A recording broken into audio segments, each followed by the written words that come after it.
Assalamualaikum warahmatullahi wabarakatuh. Perkenalkan, nama saya Muhammad Afizul Lapsor dari Prodi Sosiologi kelas B. Di sini saya ingin membahas sedikit tentang pertanian komersil atau yang sering disebut dengan perusahaan pertanian modern. Jadi, pertanian komersil adalah perusahaan pertanian modern di mana perusahaan tersebut beroperasi dalam sektor pertanian yang melibatkan produksi, pengolahan, dan distribusi produk-produk pertanian. Perusahaan ini berfokus pada kegiatan seperti pertanian tanaman pangan, perkebunan, peternakan, perikanan, dan kehutanan.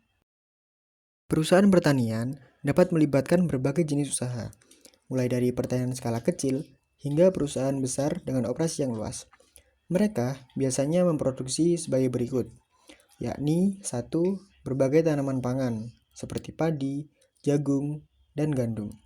Lalu yang kedua ada sayur-sayuran, yang ketiga ada buah-buahan, 4.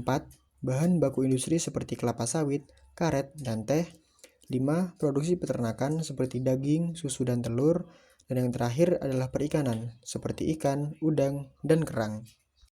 Tujuan perusahaan pertanian umumnya adalah untuk memenuhi permintaan pasar akan produk pertanian, baik di pasar lokal maupun internasional.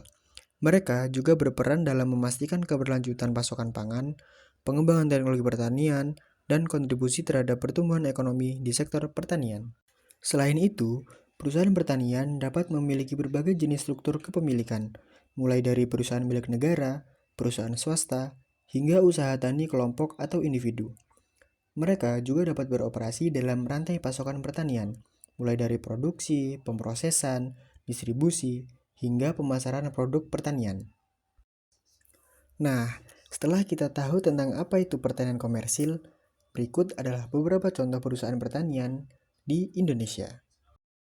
Yang pertama, ada PT Astra Agrolestari. PT Astra Agrolestari adalah perusahaan di sektor pertanian yang awalnya berfokus pada perkebunan singkong. Perusahaan ini kemudian berkembang menjadi perkebunan karet dan kelapa sawit. Perusahaan ini telah menjadi salah satu perkebunan kelapa sawit terbesar dan terbaik yang dikelola di daerah Sumatera, Kalimantan, dan Sulawesi.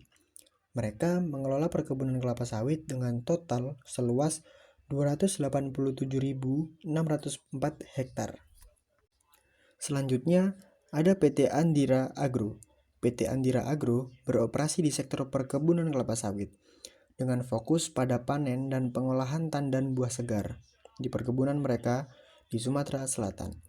Produk utama dari perusahaan ini termasuk crude palm oil sebanyak lebih dari 27.663 ton dan palm kernel sebanyak lebih dari 7.143 ton.